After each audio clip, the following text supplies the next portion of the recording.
sabe qual é a diferença entre os condutores fase, neutro e terra? Para que eles servem, de onde eles vêm, como eles são utilizados?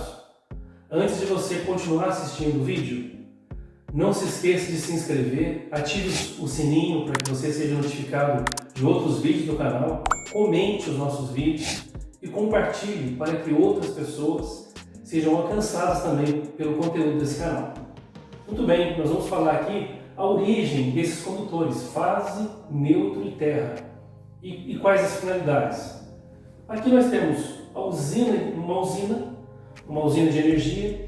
Ela pode ser uma usina hidrelétrica, pode ser uma usina termoelétrica, uma nuclear, qualquer tipo de usina. E ali é gerada uma tensão, uma energia com tensão alternada.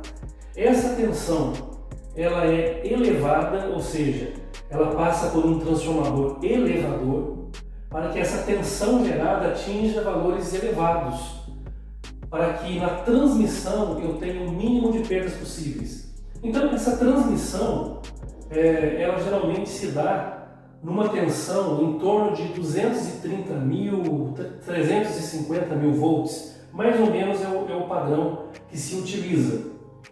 E esse processo todo aqui da usina é a parte da geração de energia.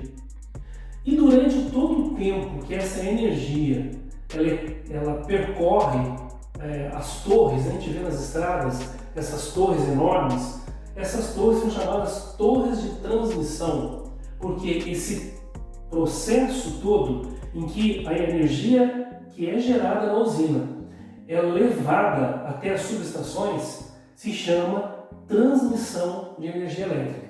E vocês podem perceber que aqui eu sempre tenho três condutores principais, ou seja, a energia gerada numa usina, ela é uma energia trifásica.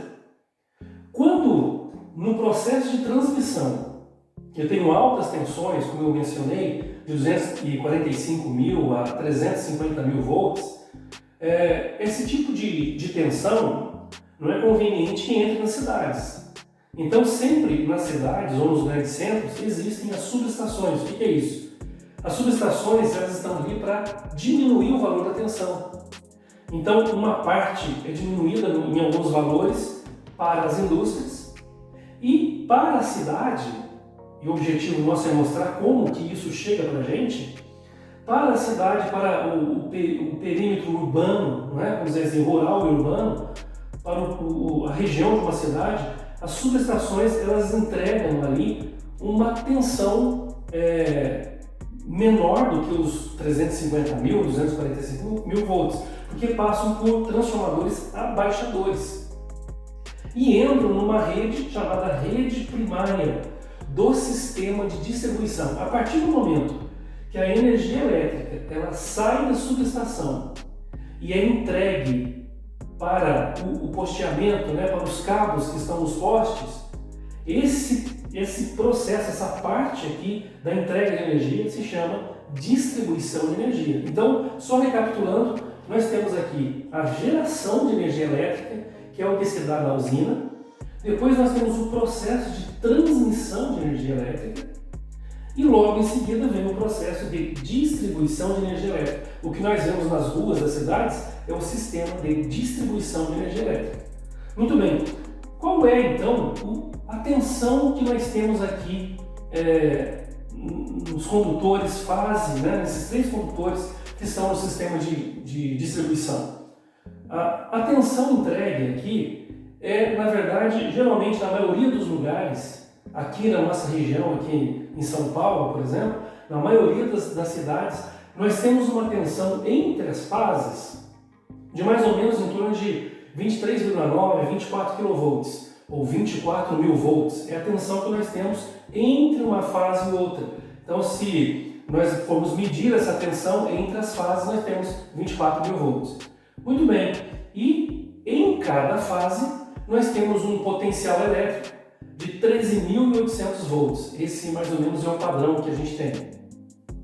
Essa fiação, com essa tensão elevada ainda, em torno de 13.000 volts, 3.800 volts em cada fase, essa tensão elevada nós encontramos nessa parte de cima do poste. Não é? Nós temos aqui, antigamente, nós fizemos esse desenho, mas antigamente nós tínhamos o poste e essas cruzetas aqui, onde chegavam os cabos de distribuição de energia elétrica da rede primária, que são esses de 13.800. Depois de um tempo eles mudaram, ao invés de ficar na posição horizontal, a rede primária passou a ficar também na posição vertical. E existem alguns outros lugares que ainda usam na posição horizontal. Então, é uma questão de padronização, depende também da companhia de energia, né? Isso muda. Mas sempre a parte superior desses postes, nós temos aqui a rede primária, que mais ou menos em torno de 13.800 volts em cada fase. Bom, nesses postes nós temos aqui os transformadores. O transformador ele faz o que? Esses transformadores eles são abaixadores. Então entra a tensão entre as fases aqui de 24.000 volts no transformador,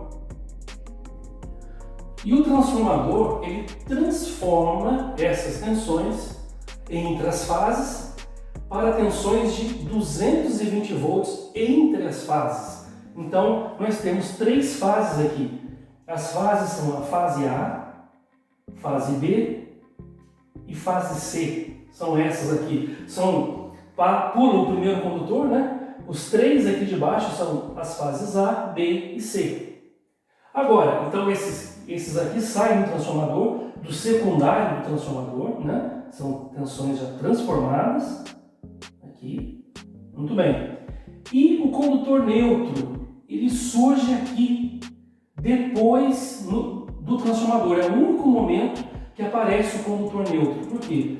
O condutor neutro, ele surge no secundário do transformador, por causa do tipo de fechamento que nós temos no secundário do transformador. Ele tem um fechamento em estrela. O primário ele é fechado em triângulo e o secundário é fechado em estrela. E no próximo vídeo nosso, nós vamos falar como exatamente origina o condutor neutro, como é que ele aparece ali. Tá certo? Então hoje a gente vai, como é um panorama geral, a gente vai entender o seguinte, que o neutro ele aparece a partir daqui, a partir do transformador da rede de distribuição. Então nós temos aqui o primeiro condutor, aqui é o condutor neutro. Então nós temos o neutro, a fase A, B e C. Bom, o que entra na nossa casa? Qual é a parte? Quais são os condutores que entram em casa? Depende da instalação. Se nós tivermos, por exemplo, uma instalação monofásica, ou seja, uma instalação chamada de baixa renda, geralmente a concessionária de energia puxa daqui, deriva daqui do condutor neutro e uma das fases para a casa. Se é uma instalação bifásica com neutro, são duas fases mais um neutro. E se é uma instalação trifásica, nós temos as três fases com neutro. Isso vai depender do tipo de potência, do tipo de carga que você tem instalado ali na sua residência. Bom, então vamos supor que nós temos aqui duas fases com neutro. Esses três condutores, eles saem aqui e entram aqui no poste de entrada da nossa casa. Só para vocês entenderem, aqui nós temos o que nós chamamos de ramal. Quando ele sai do poste e vai aqui para o poste da nossa casa, chama-se ramal de distribuição. Ramal de distribuição. A partir do momento que ele entra aqui, ele desce pelo poste da nossa casa, o nome já muda. Ele se chama ramal de entrada. Ramal de entrada. Bom, aqui nós temos o medidor, os condutores entram aqui no medidor. Nós temos aqui um sistema de proteção, um disjuntor geral, para depois seguir para a instalação elétrica da casa. E nós temos aqui uma haste de aterramento. Essa haste de aterramento, que fica logo ali perto do medidor, sai um cabo de aterramento, um fio terra, que é utilizado para aterrar o neutro que recebe lá do poste da concessionária de energia. Muito bem, o fio neutro, o fio terra que nós utilizamos dentro de casa não deve ser derivado daqui, tá certo? O que nós precisamos é necessário que se tenha um aterramento específico para dentro da casa, para os equipamentos que nós vamos utilizar dentro de casa. Então, nas tomadas, no chuveiro, em tudo que nós vamos utilizarmos ali e que se faz necessário o terceiro pino, né, o pino terra, esse terra não deve vir desse aqui, não podemos derivar desse aqui. Deve ser feito o quê? Um novo aterramento, geralmente um aterramento feito por um eletricista que tenha gabarito, que tenha noção do que está fazendo, né, que tenha uma experiência nesse assunto. O aterramento é uma coisa que parece simples, mas tem uma série de cuidados que são necessários. É necessário uma caixa de inspeção, não pode ficar muito distante da construção e tudo mais. É importante ficar no local mais úmido, no terreno da casa. Pode ficar na entrada? Até pode, né? Então há uma série de detalhes que a gente não vai entrar aqui. E esse condutor segue para dentro de casa e ali dentro, no quadro de distribuição, ou no quadro de disjuntores, ali a gente faz as derivações para que o terra siga para as tomadas, tá certo? Então, o condutor terra, ele surge a partir daqui. Para que serve o terra? Não é interessante até dizer para vocês que o condutor terra é importante, porque não é o assunto nosso aqui sobre aterramento, mas o terra ele protege o equipamento de cargas estáticas, por exemplo. São cargas estáticas que podem queimar alguns componentes. Existem problemas com relação à própria rede elétrica. O condutor neutro que nós recebemos ali, né, que surge aqui do fechamento do secundário do transformador, a princípio ele é para ter corrente ou tensão zero, corrente zero.